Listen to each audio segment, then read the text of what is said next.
こんな仕事もできないなんて、さすが中卒ね。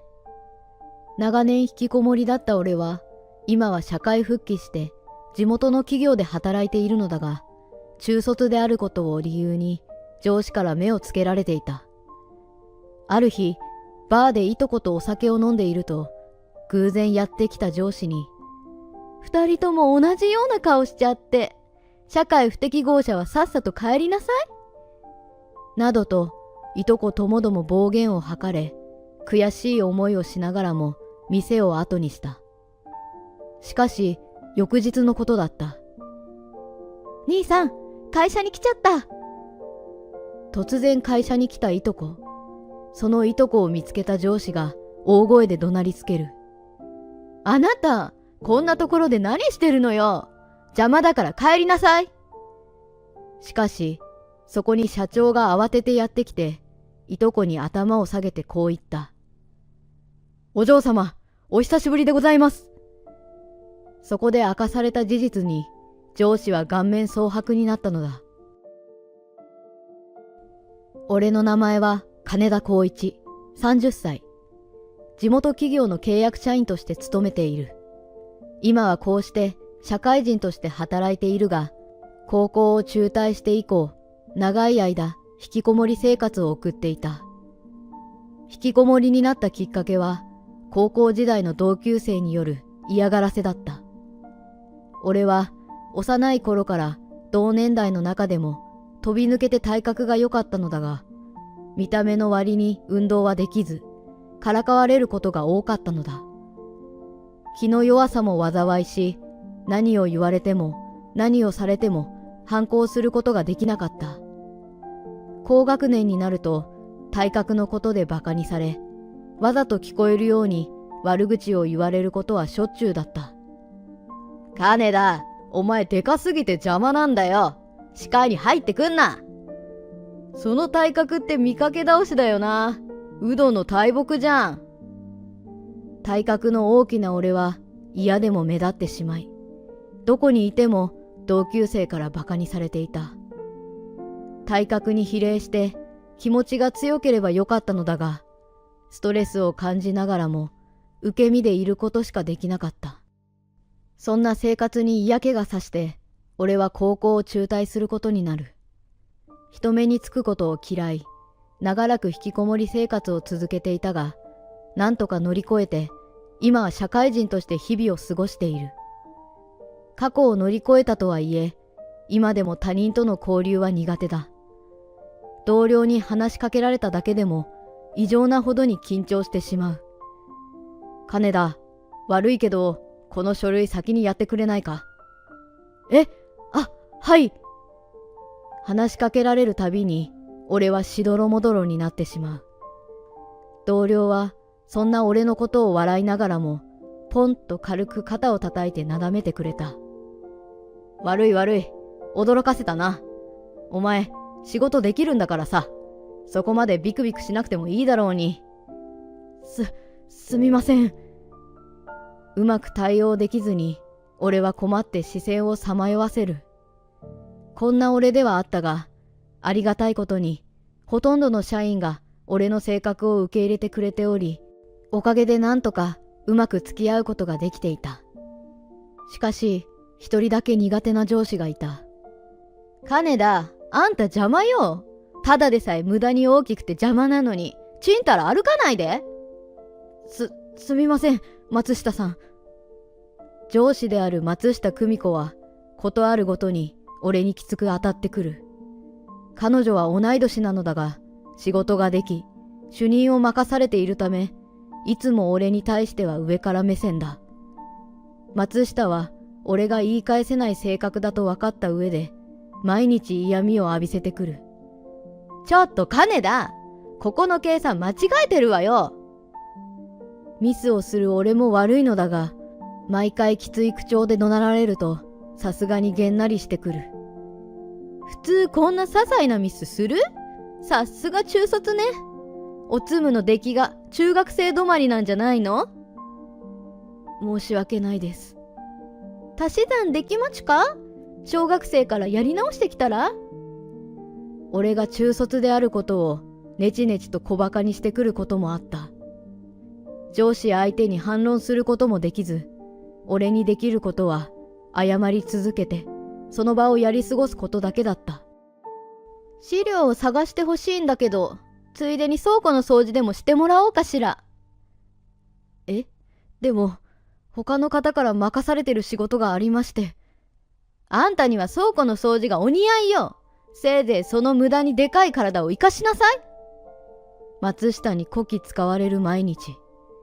こんな調子なので通常業務に支障は出るし、残業もかなり増えていた。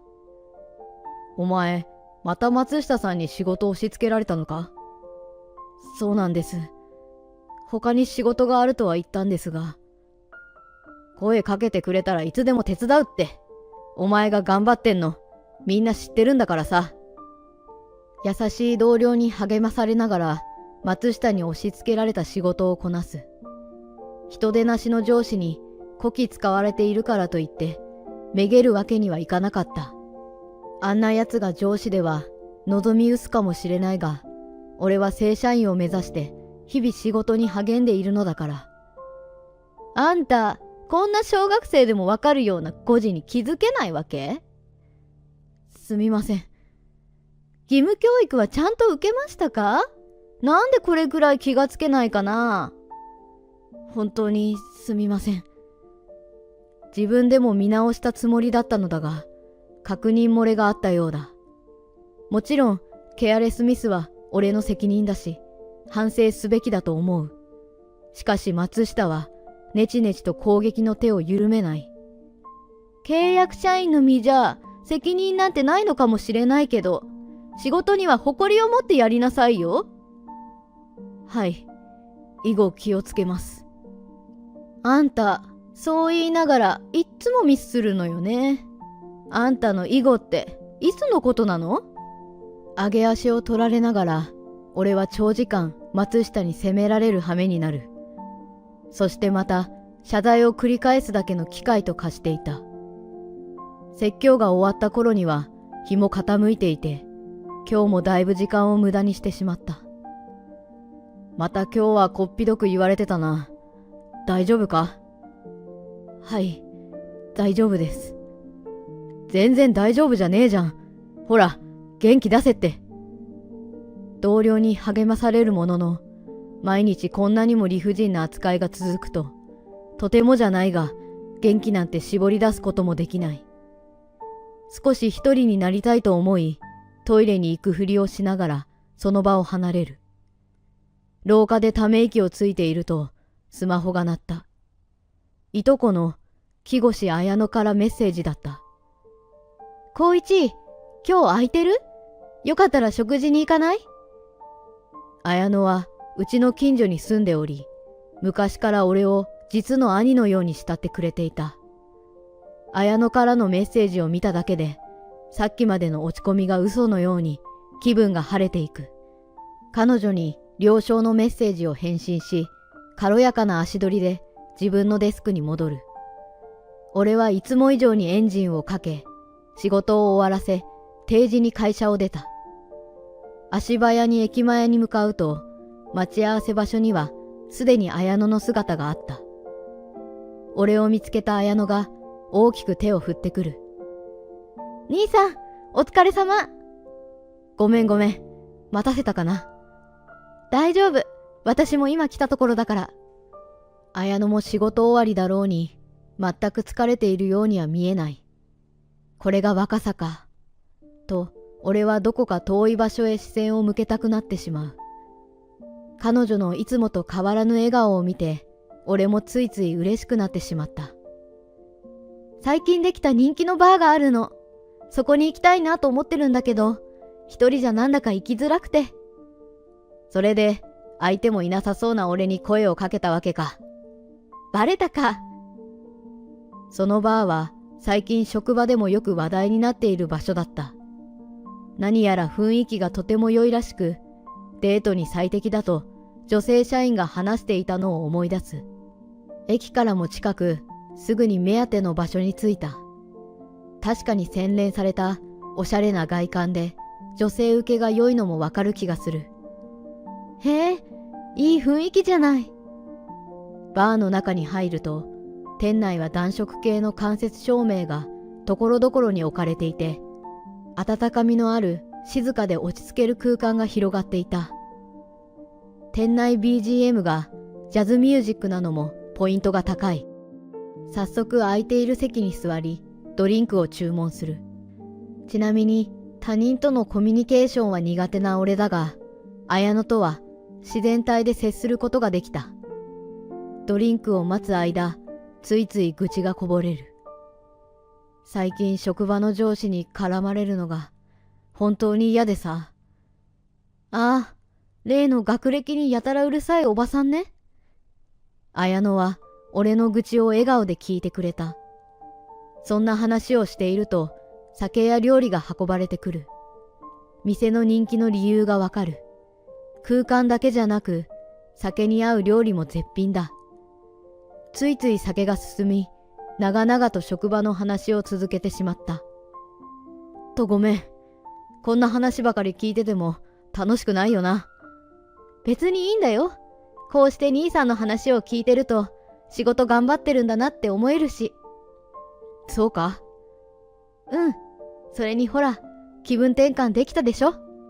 綾乃の言う通り、気がつけば俺は胸の奥につっかえていたものが抜け落ちたような気分だった。言いたいことをすべて吐き出せたのは聞き上手な綾乃のおかげだ。せっかく楽しい時間を過ごせていたのに、一番聞きたくない声によって現実に引き戻される。あら？渦の大木の金田くんじゃないの。松下さん？へえ、冴えないあんたでもこういうところで飲むのね。なんか意外だわ。突然現れた松下の姿に俺はうろたえて視線をさまよわせた。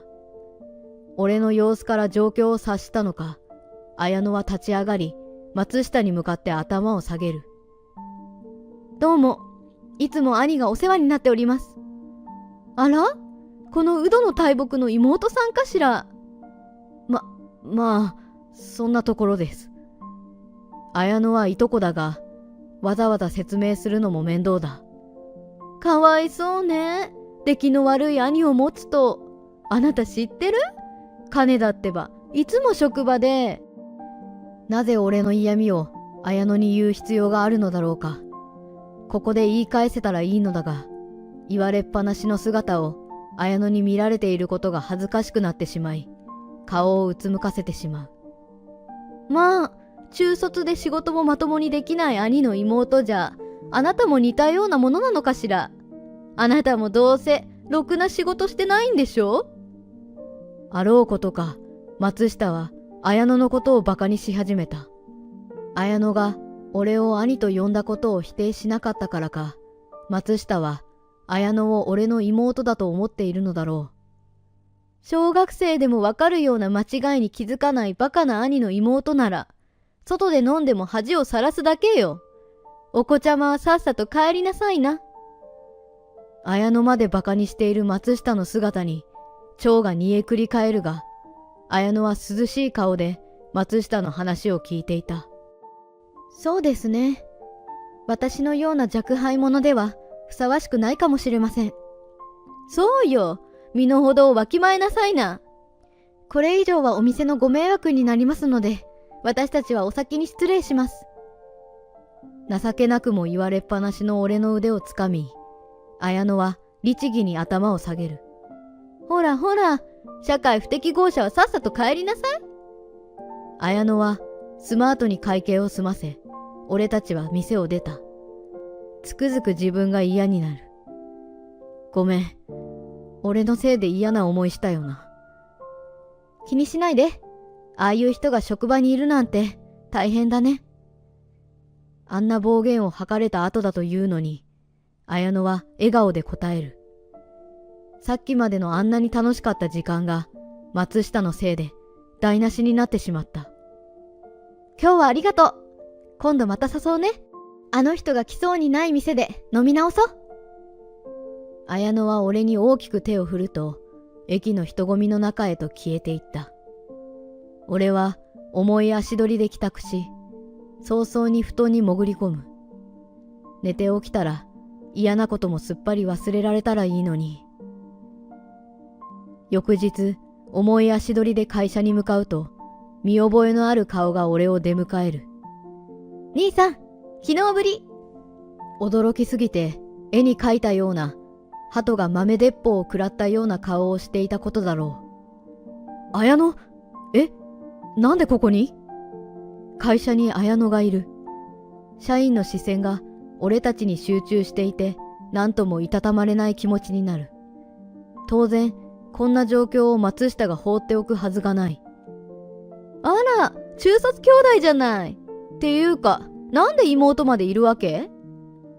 やってくるなり、俺と綾乃をバカにし始めた。人の悪口をこんなに滑らかに言える人間がいることが本当に信じられない。綾乃は昨日と変わらずニコニコしているが、俺はどう言い返すべきかと考えを巡らせていた。しかし、俺が声を発する前に、ドタバタと近づいてくる足音に、職場中の視線が向く。大慌てで駆け寄ってきた支社長の顔は真っ青だ。綾乃お嬢様。あ、社長、お久しぶりです。いつも大変お世話になっております。支社長は深々と頭を下げ、綾乃も小さく頭を下げる。状況についていけない松下は戸惑い、視線をさまよわせていた。松下、お前綾乃お嬢様になんて失礼なことを言うんだ。こいつが何だって言うんです？知らんのか。綾乃お嬢様は本社社長のご息女なんだぞ。社長の娘？ご令嬢？松下は驚愕し、口をパクパクとさせている。その様子を綾乃はクスクスと笑って見ていた。綾乃お嬢様はな、金田のいとこでもあるんだよ。それをお前は何も知らずに。なんですって？松下は驚き、俺と綾乃を交互に見て顔をこわばらせる。俺がこの会社で契約社員として雇ってもらえたのは、そもそも綾乃の紹介があったからなのだ。綾乃は俺が引きこもっている間も親身になって寄り添ってくれていた。頻繁に家に来ては俺の話し相手にもなってくれていた。そして優しく社会復帰へ背中を押してくれた。大丈夫よ兄さん。会社に入っちゃえば忙しくって人のことを気にする暇なんてないもの。綾乃がめげずに励まし続けてくれたおかげで、なんとか俺は引きこもりを克服することができたのだ。当初は本社の正社員として採用してくれるという話もあったのだが、今の俺にはまだその資格はないと断ったため、支社の契約社員として籍を置くことになったわけだ。今まで引きこもっていた俺を採用してくれるだけでもありがたいのに、全く下積みもないまま正社員になるのは申し訳なさすぎる。俺がこうして働けているだけでも奇跡だ。綾乃が奇跡を起こしてくれた。俺と綾乃の関係を知った松下は、今までの暴言を後悔しているのか意気消沈していた。私と兄さん、昨日そこの松下さんにひどい暴言を吐かれたんですよ。なんだって？おい、本当か、松下。綾乃は支社長に松下の暴言を洗いざらい伝えた。怒りで顔を真っ赤にしている支社長と、恐怖で顔面蒼白な松下のコントラストが笑えてくる。君はなんて失礼なことを。人格を否定するとは何事か。申し訳ございませんでした。松下に対する支社長の雷は鳴りやまない。怒鳴られている松下の姿にいつもの俺の姿がダブって見えたが、ダメージは俺の比ではないだろう。恐怖で小さく震えているのがわかる。今までの失礼な発言、謝罪いたします。大変申し訳ございませんでした。松下は俺と綾乃に謝罪した。深々と頭を下げ、声は震えている。謝罪はしたが、松下は支社長に連れて行かれてしまった。さらに絞られることになるのだろう。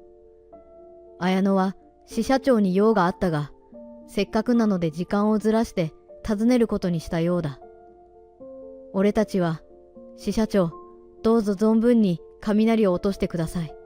と心の中でつぶやいた。さて仕事だ。自分のデスクへと向かい、いつも通り仕事を始める。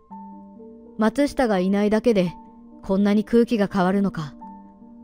俺にとって風通しが良く、過ごしやすい職場になった。後日、松下は主任から降格させられることになった。